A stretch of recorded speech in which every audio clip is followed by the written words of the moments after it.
So Aurora is the top hero in Blitz, Zen is functionally absent, and Assassins are hardly on the board. This and other things that surprised the heck out of me in today's Week 1 recap. A huge shout out to our channel members for supporting what we do here. If you want to get involved with the channel and the Dice Commando community, please consider joining as a channel member. Remember, these videos are only possible with your support. You can show that support with a like, a subscribe, and by leaving us a comment and sharing your feedback. Community first, and go Commando. Well, my friends, it's a really good thing I didn't end up doing a tier list headed into Blitz Skirmish season because, man, I'd have been wrong about a couple of things for sure. A couple of things we got right, but man, overall, we missed the boat on a couple of things. I did not have Aurora being number 1 on my bingo card. We'll talk about that a bit later. But yes, welcome. Today we're going through the Week 1 recap, looking at the current situation of the Living Legend situation, which has basically been blown out of the water.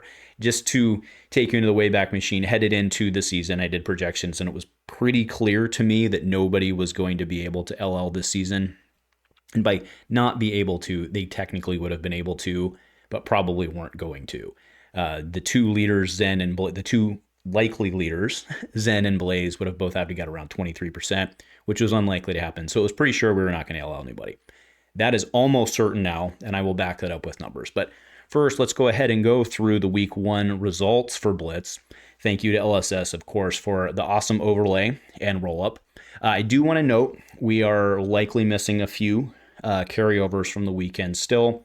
But again, remember, I roll up Week 1, so we'll see where we land next week. But this is what we have so far.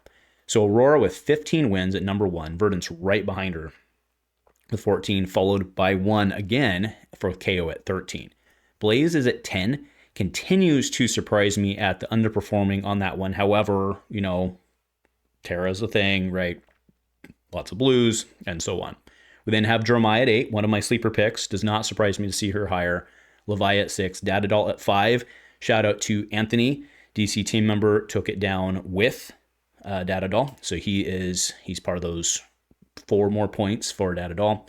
Cinder with 4, Database Dash at 4, Florian and Terra all at 4. And then ASC, Lexi, Zen all at 3, Prism, that's OG Prism, and Vincent at 2. And then we had 1 each of Bravo, Quickie P, the Emperor, Enigma, the Roll the Dice, KO, Advent of Thrones, and then Riptide did pull down a sneaky one. So congrats to that Riptide player. Nicely done. So 23 different heroes that we saw, which is pretty awesome. We also did see the LSS article kind of recapping it. And what did they feature? They featured a Terra CYB deck list. So, I had a CYB rant last week because I got sick of just plowing through constant CYBs. And I had, some players tell me they were going to leave the game and all that. And so the LSS don't care, man. They love their CYB because what are they going to do? Aurora going number first? Did we feature an Aurora deck list? No. A Verdant's deck list was super popular? No. We went down to Terra, who was what? 1, 2, 3, 4, like the 8th or 9th most winning hero. But it had CYB in it, so, and we do love our CYB. So anyway, so be it. So let's go ahead and run over to the spreadsheet, right? And I've got it up across the screen, and this is the full big one, obviously with the missing weeks removed, doing my best to keep it consolidated as much as possible. So what I've done is I've resorted the sheet based on who has won the most points this season. So it is no longer in the order of who has the most points. It is in the order of who has scored the most. That's why you see Aurora at the top. Now, what we see is that Aurora would have to, she's won 14% of the season so far, but in order to LL this season, she would have to win 58%, 59% of the remaining games. She's at 14, she's leading the pack at 14. She's not going to win 58% of the games, right? And she is most likely to do it because if we go down, you see Zen is actually in the middle of your screen. Zen won 2.8%. Blaze, actually, technically, Blaze has the better, well, not really, but Blaze could, I guess, do it. She's at 9.3%, but remember, she would have had to have won 20, it was like actually just 23.8, 24% this season. So nobody's going anywhere. Nobody's going anywhere this season at all. we can go look at what people would need to get. I mean, technically Aurora and Verdance could do it, right? But I mean, look at the distribution. Like, what else is there to say? I don't really know what else to carve. You know, usually there's very interesting like races and stuff going on with this, but this season, I think the numbers probably won't end up mattering as much. But what will matter, I think, let's go ahead and go back to the breakdown. Why do we think Aurora? I mean, first off, no one's. If I were to, my Aurora would have been in my tier 1. Right, I've been playing a lot of Aurora Blitz. All of my folks can attest to that. She obviously got the new kit. No one, I was not saying, when I say I'm surprised she's number 1, I was not saying I don't think she's good. I just don't think she's better than Zen. Didn't think she's better than Zen. Apparently she is. Fair enough. Maybe Traverse just hurt him that bad. I thought Mask and Daggers could do things for him. Apparently not. Kayo I thought was like right on par with Aurora. So let me know, do we think the reason Aurora did so well is just because a lot of people who don't normally play Blitz just had an Aurora CC deck? I mean, she's great in CC, been doing phenomenal in CC. The deck just came out. Do we think a lot of people just basically pulled cards out of their CC deck, rolled it into the armory with what they had, and rolled it? Maybe. I do think that's probably a thing. Verdance does not surprise me at all. Where Verdance ended up falling in relation to some other heroes does, specifically Blaze, I continue to be surprised at how, for me, I continue to be surprised at where Blaze is falling in terms of how good I think she is. Maybe it's still the supply thing globally. I don't necessarily know that to be the case at this point. We're, almost a year, 9-10 months out of her release. The folks who want to play her have her at this point, even though they probably had to pay a lot of money for it. But you get my point. I don't know, maybe. Maybe it was just the rise of Terra and some bad matchups into her.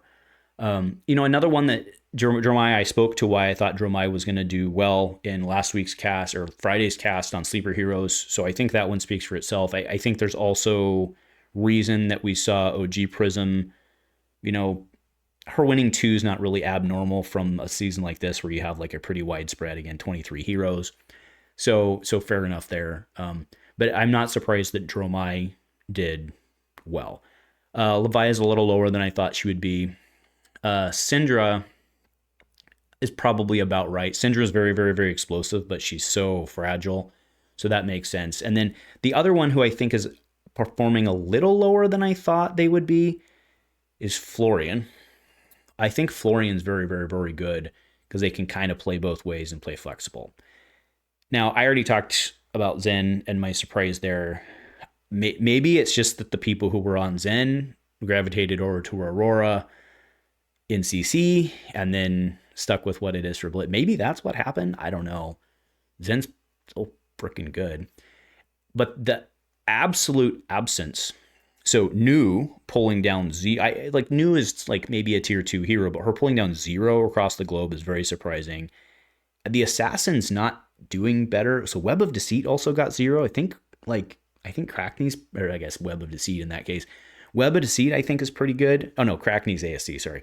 Web of Deceit, not Mario. Sorry, I got lines crossed, you get me. Web of Deceit I think is pretty good, but I get it. Maybe there's other better choices to go on to.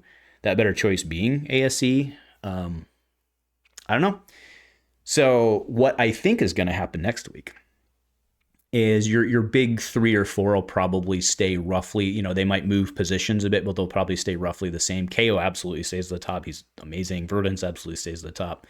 I think Aurora probably drops down a little bit, but maybe not.